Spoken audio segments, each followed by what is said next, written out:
प्रिय मित्रों, आज की हमारी परिचर्चा का विषय है अपनी नई राष्ट्रीय शिक्षा नीति 2020, नेशनल एजुकेशन पॉलिसी 2020 पे हम परिचर्चा करने को उपस्थित हुए हैं आपके मध्य आज। अपने प्रधानमंत्री श्री नरेंद्र मोदी जी की अध्यक्षता में केंद्रीय मंत्रिमंडल ने इसी 29 जुलाई 2020 को स्वीकृत किया और इस तरह 21वीं सदी की पहली राष्ट्रीय शिक्षा नीति भारतवर्ष की लागू हुई। राष्ट्रीय शिक्षा नीति 2020 विस्थापित करेगी आज से 34 साल पुरानी हमारी जो राष्ट्रीय शिक्षा नीति है, राष्ट्रीय शिक्षा नीति 1986, उसको। It will replace the old और national education policy 1986 and this new education policy will be implemented in India after 4 years. After 34 years it is being implemented. तो आइए इसके मुख्य बिंदुओं को हम आज देखते हैं। नवीन अकादमिक संरचना विद्यालय शिक्षा की मैंने एकत्रित की है, क्योंकि मैं केंद्रीय विद्यालय में पुस्तकालय अध्यक्ष हूँ और ये केंद्रीय विद्यालय को गांधीधाम की प्रस्तुति है, अतः क्वाइट नेचुरल मैंने सर्वप्रथम विद्यालय शिक्षा की तरफ ध्यान दिया। विद्यालय शिक्षा में कुछ 4 सेगमेंट में बांटा गया है। इसमें बुनियादी, तैयारी, मध्य और माध्यमिक। यहाँ पे पैटर्न जो डेवलप हुआ है 1986 वाली जो हमारी राष्ट्रीय शिक्षा नीति थी, उसमें पैटर्न था 10+2 और अगली बार जो विकसित किया गया है उसमें है 5+3+3+4। कैसे, मैं आपको दिखाते चलता हूँ। यहाँ पे आयु वर्ग 3 से 6 वर्ष विद्यार्थी बिताएगा कहाँ? आंगनबाड़ी, प्री स्कूल, बाल वाटिका में, कुल 3 वर्ष की अवधि। ये हो गया बुनियादी सेगमेंट का एक हिस्सा। और बुनियादी जो हमारा स्तर है, इसमें दूसरा हिस्सा है आयु वर्ग 6 से 8। विद्यार्थी अब यहाँ से स्कूल में आ जाता है, कक्षा पहली और दूसरी 2 वर्षीय।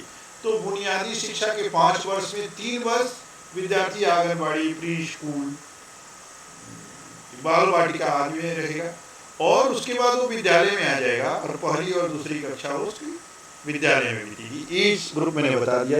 बुनियादी स्तर 5 वर्ष खेल कूद क्रिया आधारित अध्ययन रहेगा।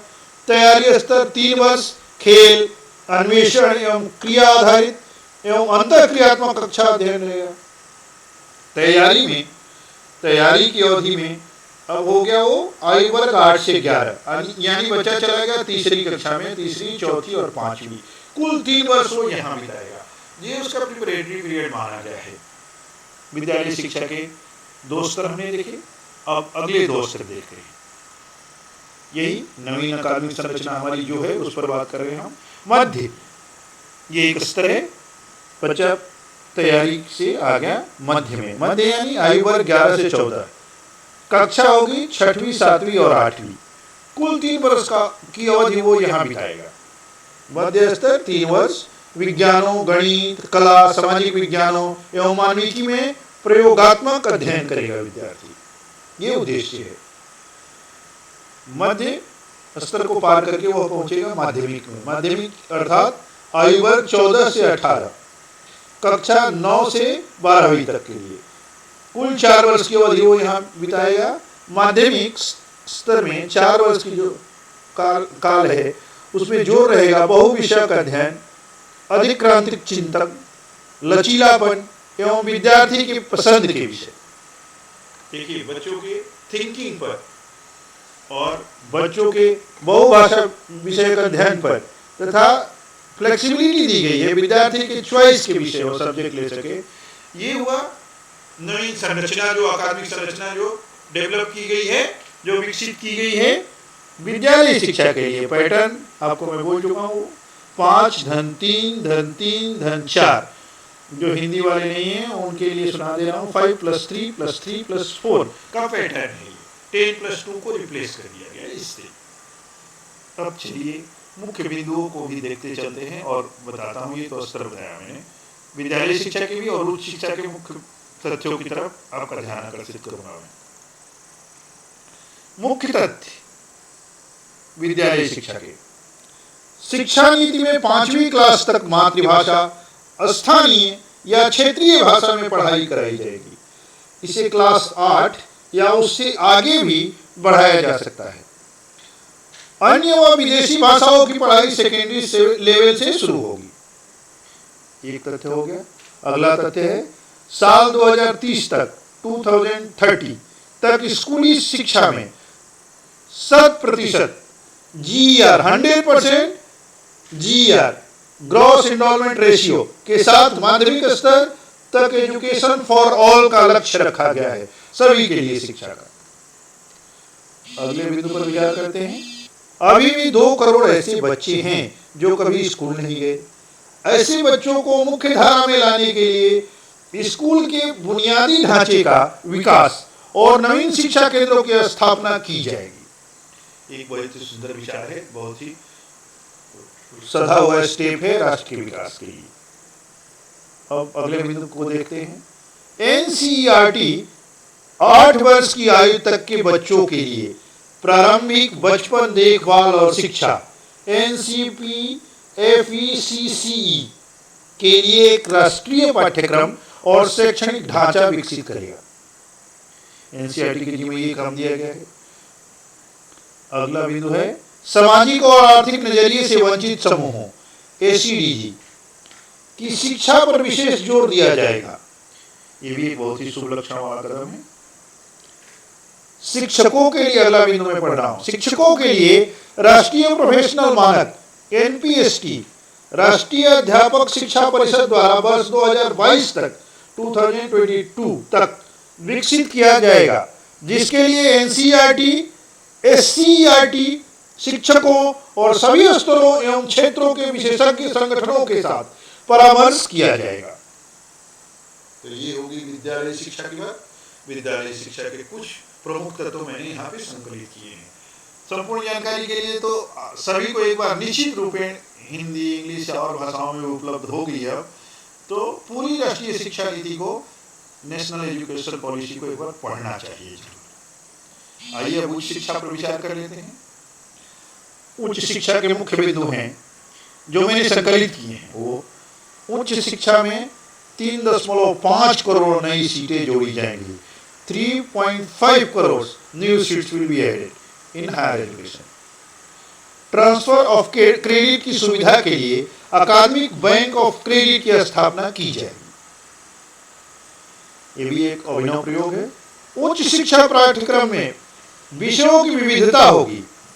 उपयुक्त प्रमाणीकरण के साथ पाठ्यक्रम के बीच में नामांकन निकास की अनुमति होगी। ये नया कदम है। विद्यार्थी अपने चॉइस के अनुसार कोई भी विषय ले सकता है, फिक्स पैटर्न नहीं बचा। और सबसे बड़ी बात होगी कि एडमिशन में ड्रॉप आउट हो जाता है। मान लीजिए सेकेंड ईयर में कोई 4 ईयर का सेमेस्टर है, फिर वो बाद में भी एडमिशन लेके आगे कंटिन्यू कर सकता है। ये फ्लेक्सिबिलिटी आई है, बहुत जोर परिवर्तन हुआ है। अब अगला बिंदु है उच्च शिक्षा में सकल नामांकन अनुपात GER को 2035 तक 50% बढ़ाया जाना, 50% बढ़ाया जाएगा। और अंतिम बिंदु जो मैंने संकलित किया है उस शिक्षा के बारे में यहाँ, ठोस अनुसंधान संस्कृत रिसर्च कल्चर को, सॉलिड रिसर्च कल्चर को बढ़ावा देने के लिए राष्ट्रीय अनुसंधान फाउंडेशन की स्थापना होगी। ये नई संस्था बनेगी रिसर्च को बढ़ावा देने के लिए। तो ये हमारे प्रमुख बिंदु हैं।